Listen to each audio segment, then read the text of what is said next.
Probably don't need the music, but habits are habits. For hundreds of years we've brought you the news. Hey everybody, welcome to Navel Gazing, I guess, the Valley Indy podcast. I'm Eugene Driscoll of valleyindy.org, coming to you live from my basement at an undisclosed location in the city of Derby. Thank you for joining me. I thought I would try out StreamYard again. I've been having some problems with choppy video and all that good stuff. Apparently, from what I've been told from other streamers out there on YouTube, it's a StreamYard issue. I contacted StreamYard. They deny it, told me to use a browser that's unsupported by their program. So whatever, maybe we'll just go back to Zoom. Maybe Zoom is the way to go. But I thought we would try to accomplish two things tonight. What is it, 6:40 p.m.? Seymour Board of Selectpersons starts at 7 p.m., so I thought maybe we could perhaps try to steal their stream for a couple of minutes if you want to watch a municipal meeting together.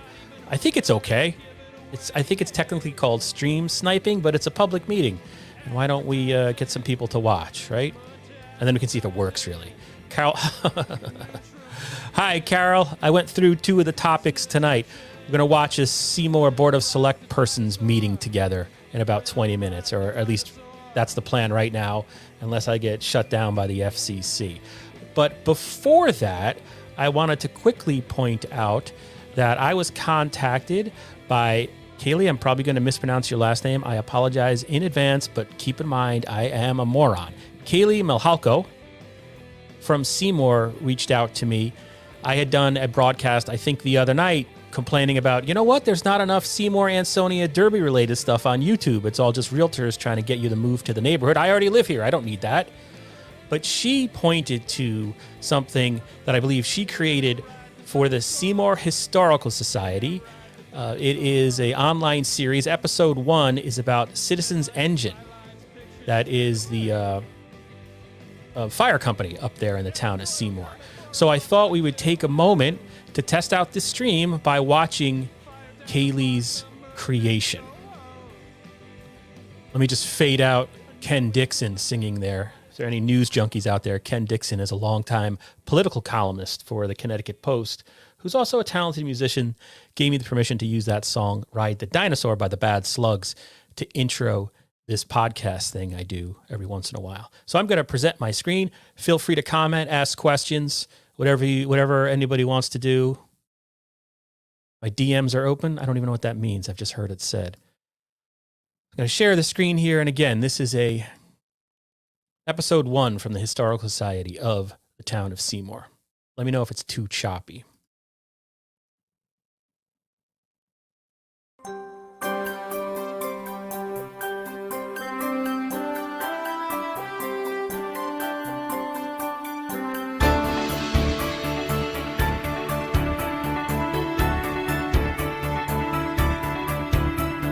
See, it is a little choppy. Darn you, StreamYard. I've never watched this video, but I'm sure it's good.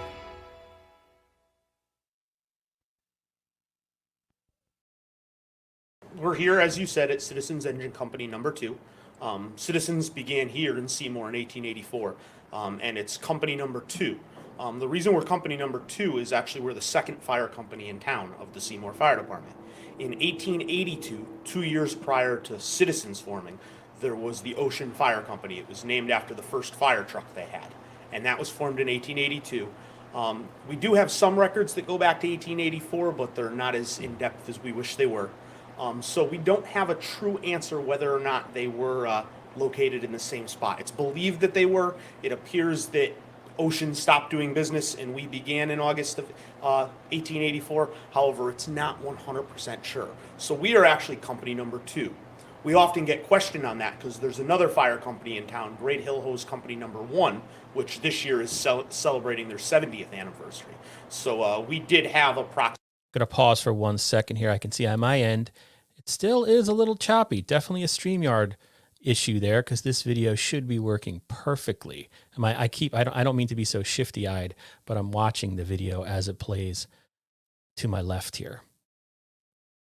Approximately 60 years on them. However, they are number 1 and we are number 2 because of that. So the fire company began in 1884. And if anybody doesn't know, I know his name was up there. That's Tim Willis. He's also the, in addition to being a member of that company, he's the Seymour Fire Marshal. And very open to the press. I'll let you know what's going on if you ask. And the name of the company is Citizens. Often miswrote or misspelled, or I should say, the apostrophe appears after the S because it's the citizens of the town of Seymour's firehouse. So that's one of the unique things we have. In 1884, we were the first organized as far as that is continued on in this building where we sit right now.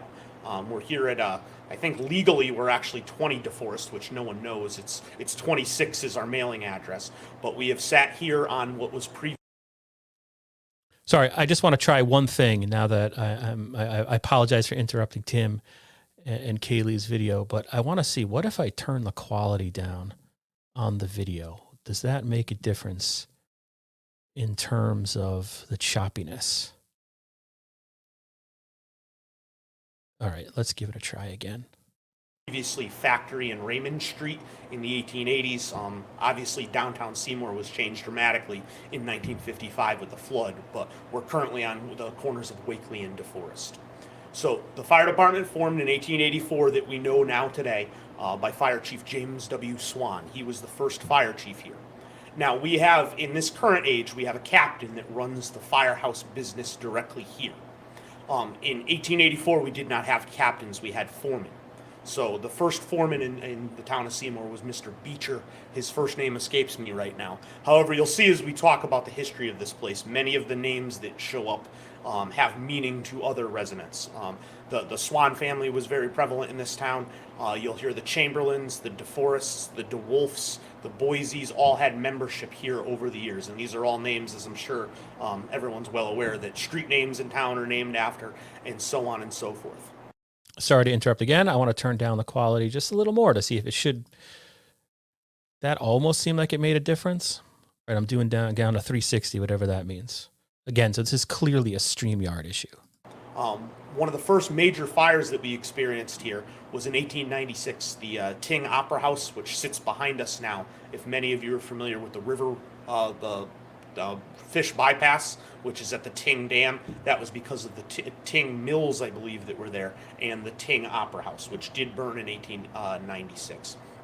We've had many fires over the years, but one of the unique things, or one of the good things about this firehouse, is we have firefighters' names who still live on today, who are multiple generations. I mean, sitting next to me right now, Randy is not the first in his family to be a member here. So it is unique that we still have many members that names have traveled over the years here.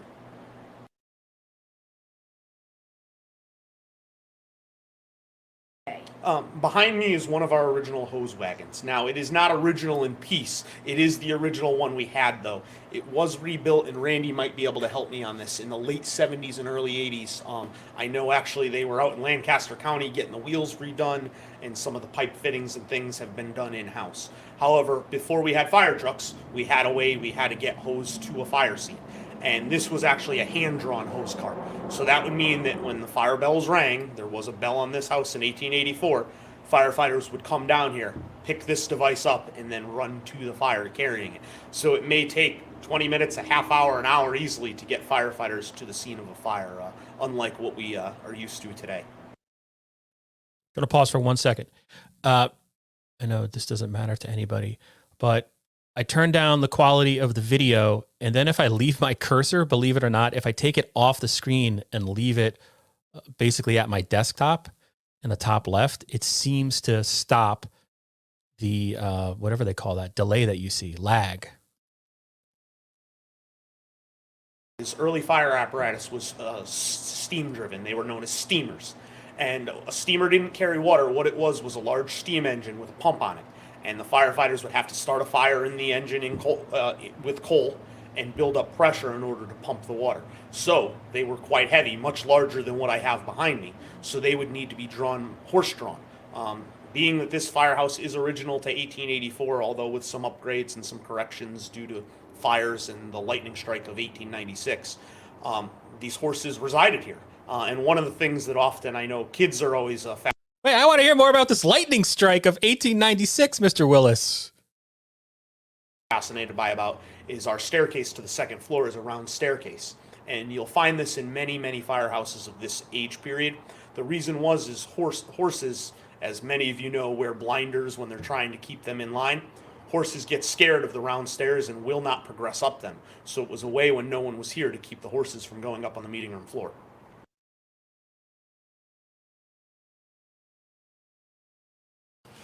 When this firehouse was built, of course, it was built for hand-drawn and horses. And what the amazing part, I get goosebumps when I talk about this, but this floor had 4 pieces of apparatus on it. We had a ladder truck in there and 3 engines. And where the kitchen is now was the men's room, and we had to keep the door open all the time for the old pumper, for the ladder to stick through to fit in the firehouse. The trucks were bumper to bumper in here.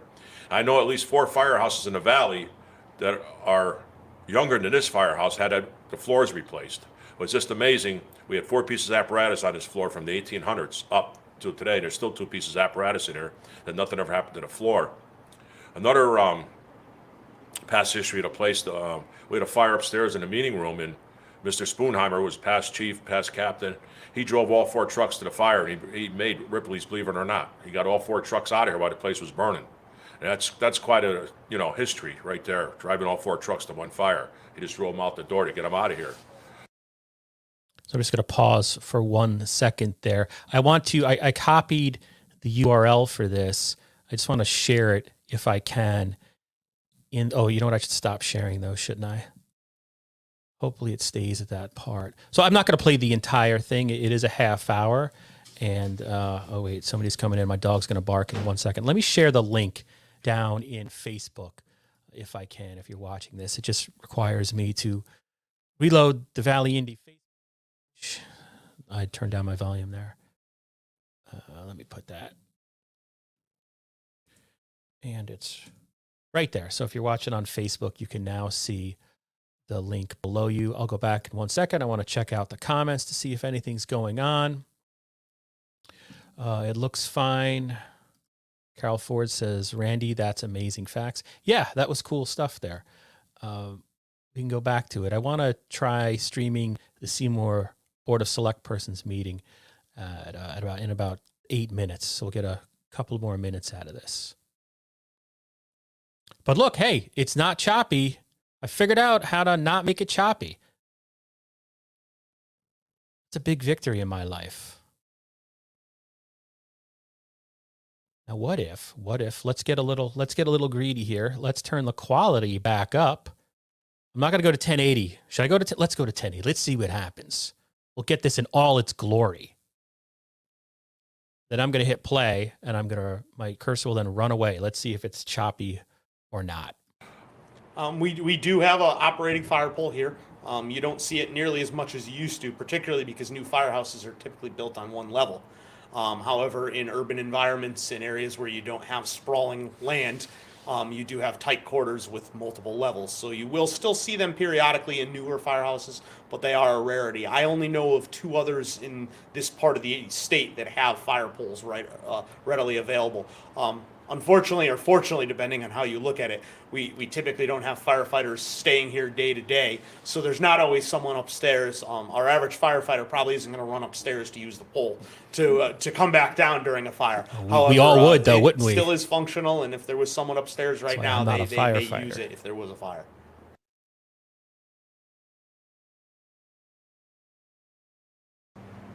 Well, the muster truck, it's a 39 Ford. That's for when we go to musters. And sometimes we use it for parades. And our antique, the 1936 Seagrave, which is sitting over there, we had that redone. Oh, I don't 1978, I believe. Yeah, and that's our parade piece, and we've been state champs for many years with that in firemen's parades. It's quite a piece of apparatus. Everything's original on it. We had it once again repainted and everything, but all the equipment, everything's original. One of the interesting things about the 1936 Seagrave is it was purchased here by the town of Seymour in 1936 from Seagrave, which was based out of Ohio at the time. The apparatus came here and was in service until 1969. In 1969, it was purchased by the company, being that there is still a bit of a difference between the company being a membership and the fire department being a town entity. Although we exist in the town, the company actually owns it, and they're the ones that fully restored it and get to take it out. And I'm fortunate enough to be one of the handful of people that's allowed to drive it, and given that honor, it is a little scary. And a funny thing about the antique, well, years ago we went to Baltimore. We came in first place down there. And every time we used to get judged at a muster or an event, the judges would get us we had a red seat, and it says Seagraves had black seats. So my father wrote to Seagrave, and believe it or not, Seagrave on Ohio still had our blueprints. And when Seymour ordered that Seagrave, they added in specifications for a red seat. So the blueprints are posted on the wall over here in our glass cage, and every time we get judged now, we just bring the blueprints with us, and it says right there, Seymour specified a red seat. So that was the end of the black seat. Okay, so I'll interrupt again. And see, once I put my cursor on the screen, it gets choppy. Fascinating technology, I tell you. So again, that was the Seymour Historical Society video. Kayleigh, thank you for sending that to me. I apologize for not mentioning it last night. But again, if anybody, I mean, every firehouse in the Valley is it's living history, right? Going in, just looking around. I like visiting them when I can. But if you see anything else like that on YouTube, feel free to message me, and we can play it here or go over it or get more information, things like that, right? Just something a little different. So I'm going to stop sharing that page. And again, if you're just joining, I'm Eugene Driscoll of valleyindy.org. I assume you can hear me and all that. Not seeing any new comments, which is, I won't take that personally. I get it. But I thought we would try at 7 p.m. to watch some of the Seymour Board of Selectpersons meeting, which I think will be streamed live. I'm not 100% sure, but I think they'll be streamed live. In the meantime, if you go to valleyindy.org right now, that's this publication's proper website, valleyindy.org. Gene Falbo-Sosnovich handed in a story, and I published it at about 4 p.m. about that water main break up on Route 67 in Seymour that's been causing a headache for a lot of people for the last couple of days. And I'll just read the headline. New Year's Day Seymour water main break was one of 3 recent breaks. We got water pipes busting left and right all over the place because of the fluctuating temperatures, perhaps. I think we published, let's see, if I look at this, we published today, 1, 2, 4, 5, about 5 stories, 1 bylined, or 2 bylined, and then 3 community announcements, press releases, news by you sort of things. And then I also published a lot of obituaries.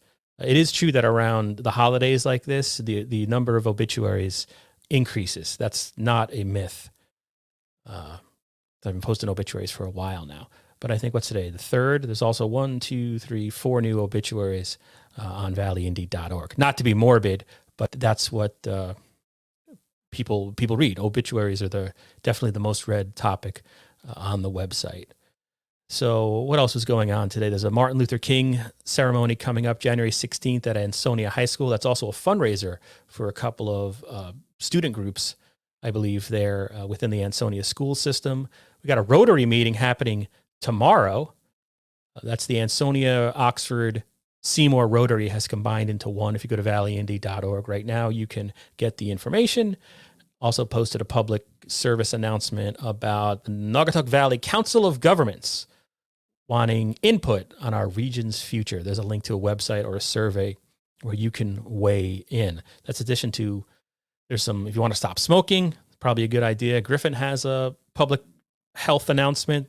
You can enroll in stop smoking classes, or they call it something else, but I call it stop smoking because I'm simple. And we also publish every week, Shelton Fire Department calls for service.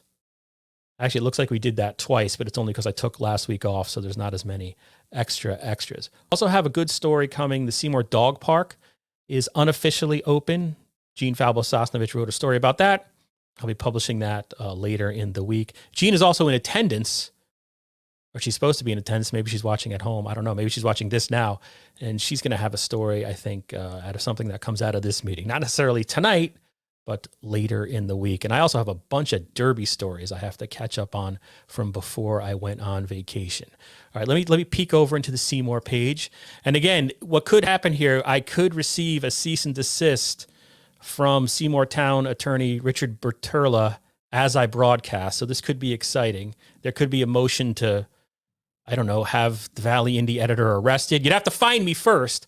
But I don't know. They put their meetings online, and I thought it might be fun to experiment and do this on Facebook. I'm not going to be providing coverage or do like Mystery Science Theater, whatever type stuff, but we'll experience the wonderfulness that is local government in action together.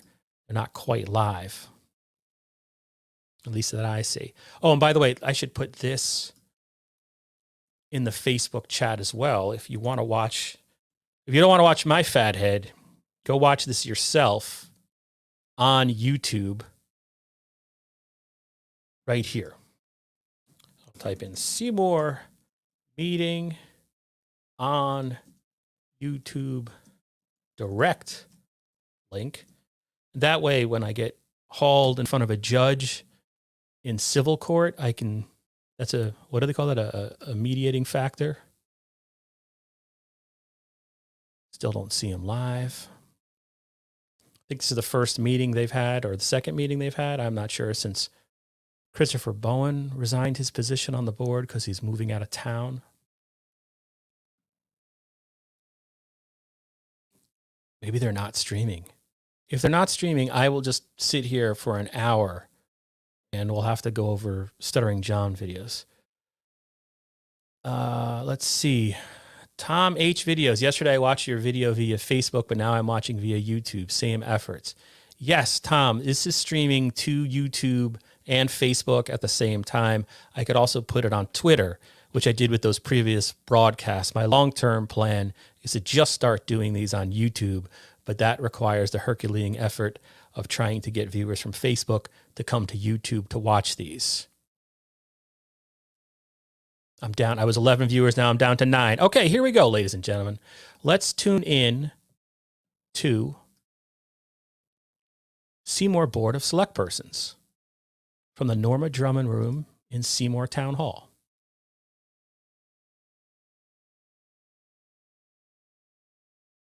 Yes. I can make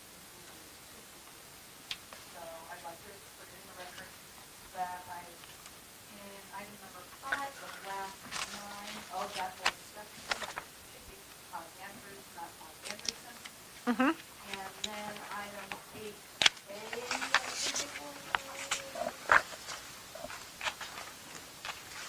For anybody watching, the public isn't mic'd, but the members of the board are mic'd, so that's why there's that difference in audio. Stepped on someone's one-liner. Okay, so you're talking about December 21, 2022 regular meeting minutes. Correct? I just wanted to, I'm sorry. Thank you, Carol. Thank you. Okay. Thank you for pointing that out before anybody else did. Approval for the minutes for the December 21st, 2022 regular meeting. So moved. Motion by Al Bruno. Second. Second by Bob Finley. All in favor? Aye. Opposed? I vote yes, even though I was not present. I have familiarized myself with the minutes, and so I approve. Thank you. But the date is Tuesday, December 21st. Wasn't that a Wednesday? It was a Wednesday. Yeah, we had our meeting on a Wednesday. So the minutes should also be corrected.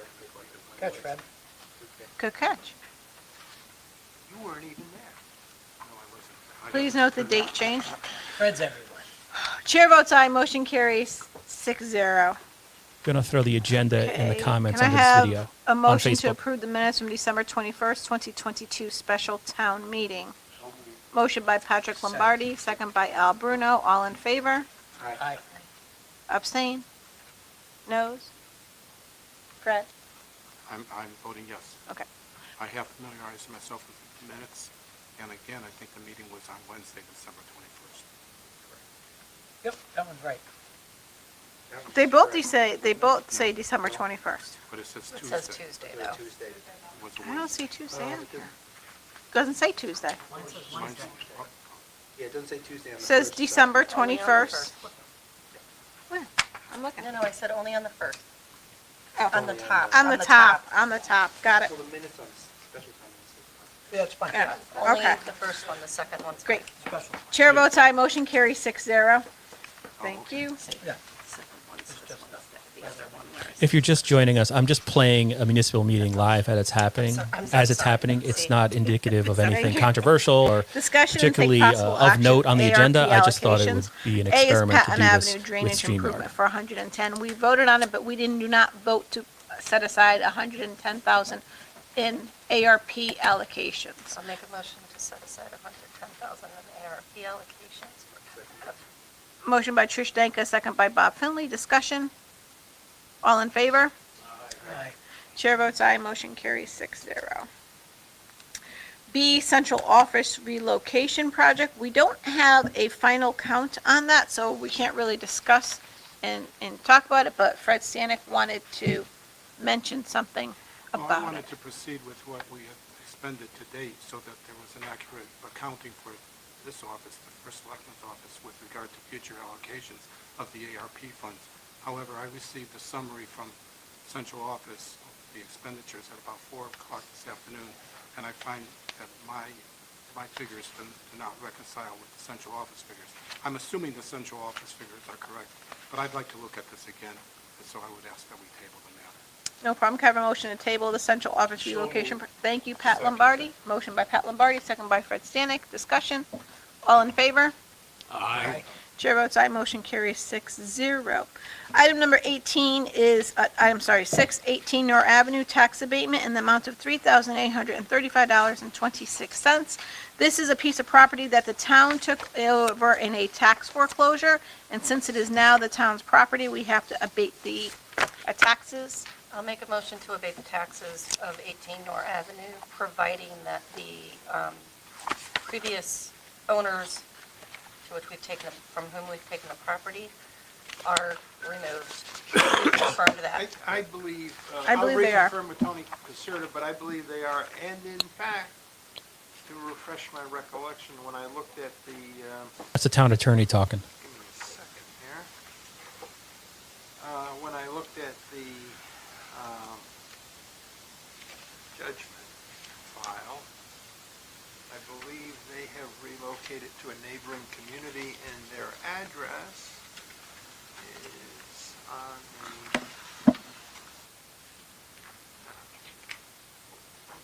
where is it? On the delinquent statement for taxes, there's an address showing the folks residing in Beacon Falls. Okay, that's what I figured. Yep. I'll second my recollection. I'll second that.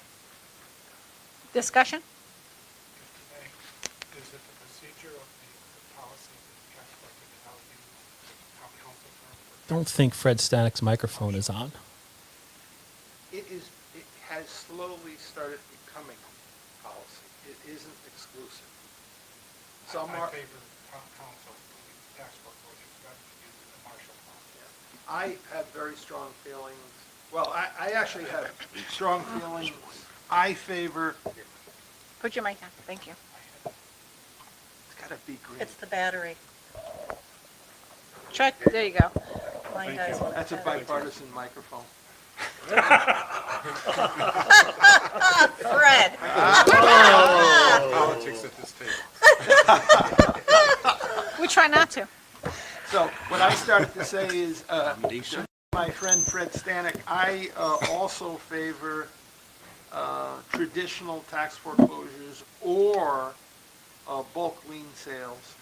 Exactly. Those are the two procedures that I personally favor over my 40-something years of experience versus the Marshall's sales. Not that Marshall sales are not authorized as a matter of law, but that's the way I look at it as well. I share your view entirely. Well, I appreciate that. It must be the age. It has to be. It has to be. And we've also seen those other We've sales. seen the problems. Yeah. We've seen the many problems, and the title insurers are reluctant to insure immediately a title taken through a Marshall sale. Thank you. Any further discussion? All in favor? Aye. Chair votes aye, motion carries 6-0. Thank you. First Select Women's Report. Okay. The past 2 weeks, our town's emergency management team, which is made up of volunteers from our fire department, ambulance, and our police department, spent the holidays away from their families to tend to sporadic power outages from Thursday morning to Christmas night. to dealing with the Bank Street flooding, Route 67 flooding, and no water issues on New Year's Day for over 2,000 residents in town, as well as a stove fire that had happened. I know the fire chief of the department is here tonight, and I want to say thank you. Not just to your departments, the firefighters, the fire police, but to the families of the volunteers and police department that had to leave to tend to the issues in town. I believe the residents of Seymour understand and appreciate what you, your team, and the emergency services in Seymour do. Seymour is very lucky to have strong leaders in place, the fire department. I would like to, so thank you, Chief, and to your department. And to you, Mr. Lombardi, for the fire chiefs, fire police. I would like to congratulate two businesses in town that opened up last month. Finders Keepers, which is a gun and ammunition store. They are located next to the police station. And to the Swan Conservatory of Dance on Route 34 in Seymour. Swan Conservatory of Dance had their grand open and ribbon cutting ceremony on Friday. I was able to watch several performances, and I cannot wait to see what they plan to do in the future. We will be scheduling the grand opening and ribbon cutting ceremony for Finders Keepers this month, and the Housatonic House will be, which has been open now for around a year. They would like to have a grand opening and ribbon cutting this month as well. Next week, we'll be having our swearing in of our fire chiefs, our new detective in the police department, and several fire officers. This event will be held on January 12th, 2022 at 7 o'clock p.m. in the Seymour Middle School. Stephen will be sending everybody invitations out for that, as well as our new commissioners.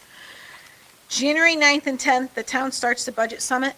The 9th will be meeting with our vendors, and the 10th, the department heads will be presenting their budgets. I have asked all departments to come in flat with the understanding of contract requirements and the rise in utilities.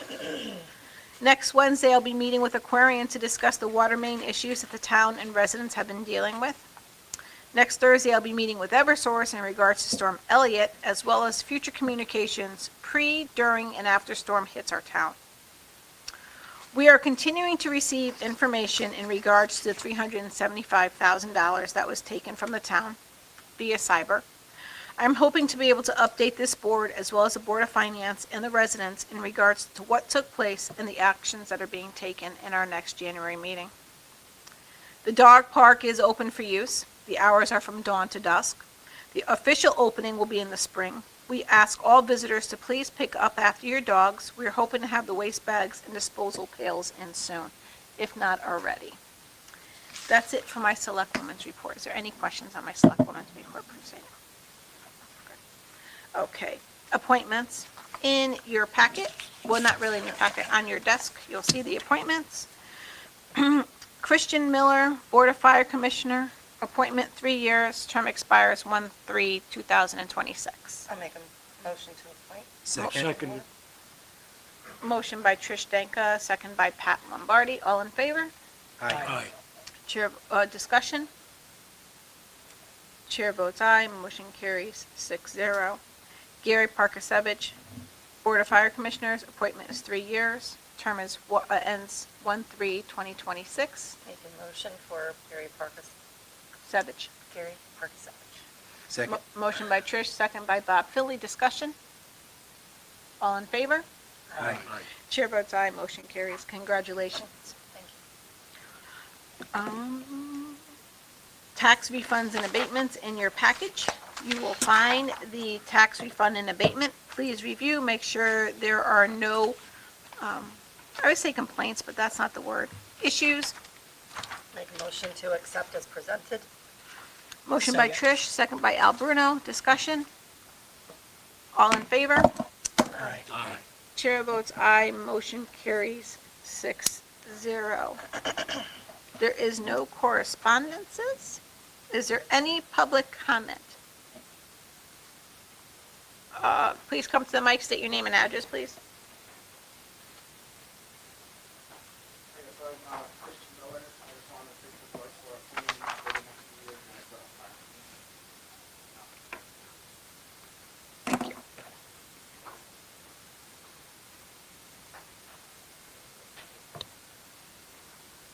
Gary Parkasevich. I just want to thank the board again for appointing me as commissioner and look forward to the next 2 years. Thank you. Thank you. Selectmen's public comment, I will start with Selectman Lombardi. I really don't have too much. I just wanted to bring to everyone's attention the funeral that was held today for firefighter Mateus Wartz, who died in a line of duty fire last week. His funeral was today. We should just be cognizant of all the dangers that our firefighters, also, or any of our first responders, are faced with on a daily basis. And we are fortunate enough that in the 203 years that the fire service has been serving this community, both companies, we've only had one line of death duty, and that was several years ago. The gentleman's name was Arnold Hartley, who suffered a cardiac arrest when the dump was on North Main Street. So that's how far back it goes. But I just thought it was important to bring that to the board members' attention. Thank you. Thank you. Finley? No, I wanted to thank all the emergency service personnel for the quick action for the water main break and everything that happened during the holiday season. They took time off their holiday season to make sure everybody was up and running, so wanted to thank everybody. Thank you. Trish? Just want to mention, I called Eversource, so anyone who's, my bill more than doubled, so the appropriate place to call is not going to be Town Hall with complaints. So everyone Thank you. really taking seriously the increase that you're hearing all over the place to start shopping your kilowatt rates. Am I saying that right, Bob? Yep. I don't think so. I don't know, but you're, Bob will correct you. you might want to check, because again, mine more than doubled, so we're shopping around now. And again, we don't want to be bogging down Town Hall with complaints. I'm sure we're all disgusted, but get on the phone with either your state legislators and call Eversource and start shopping. Also, thank you to emergency personnel, same sentiments as Selectman Finley had mentioned, due to the water break, keeping us updated for Selectwoman Dragonis. And Happy New Year to everyone, health and joy to all. This meeting will probably be over shortly. They're at the end of their agenda already. FYI. Yeah, just want to echo what folks have said. Thank you to our first responders for always being there, making sure the town's safe, putting our folks first.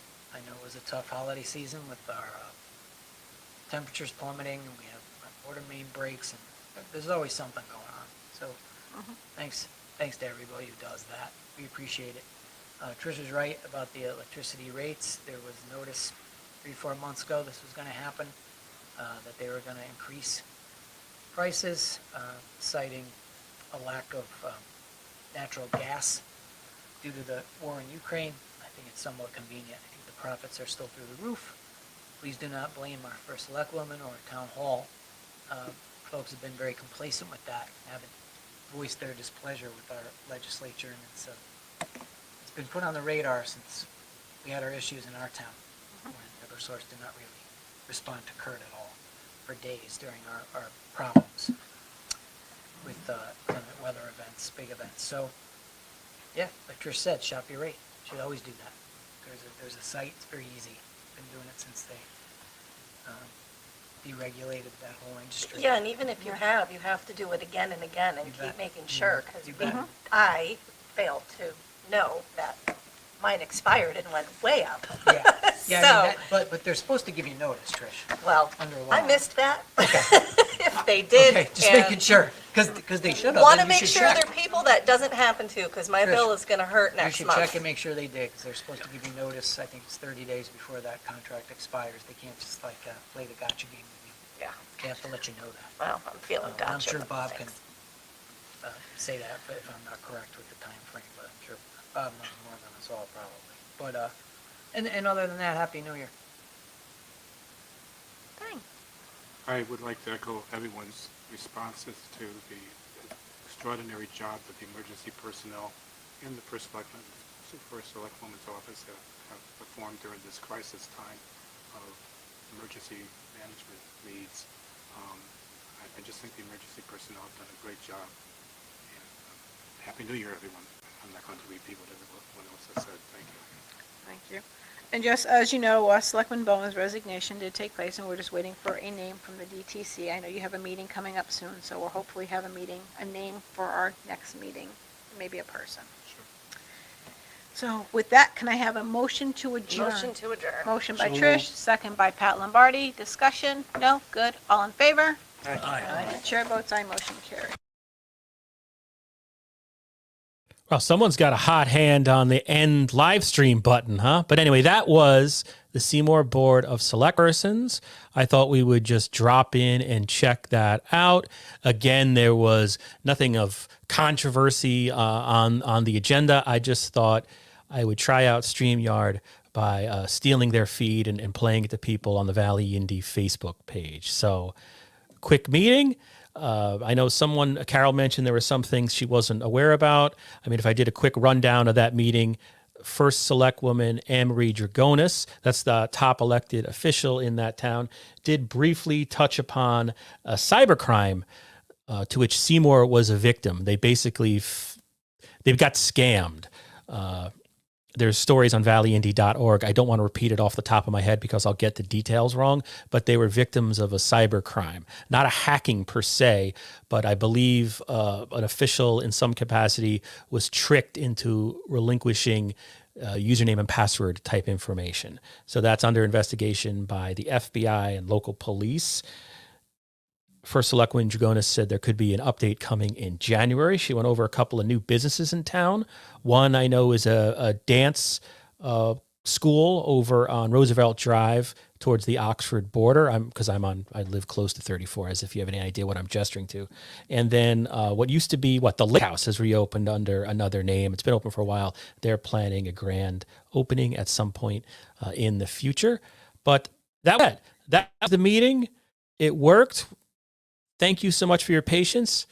The important thing from my end is that I figured out how to stop the choppiness, and now I will tell the world if you're having problems with choppy video while screen sharing on StreamYard, the key is to get your cursor off the screen. Who knew? All right, so in the middle of that, I waved at one point.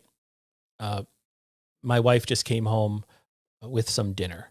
So for valleyindy.org, my name is Eugene Driscoll, and see you next time. Peace.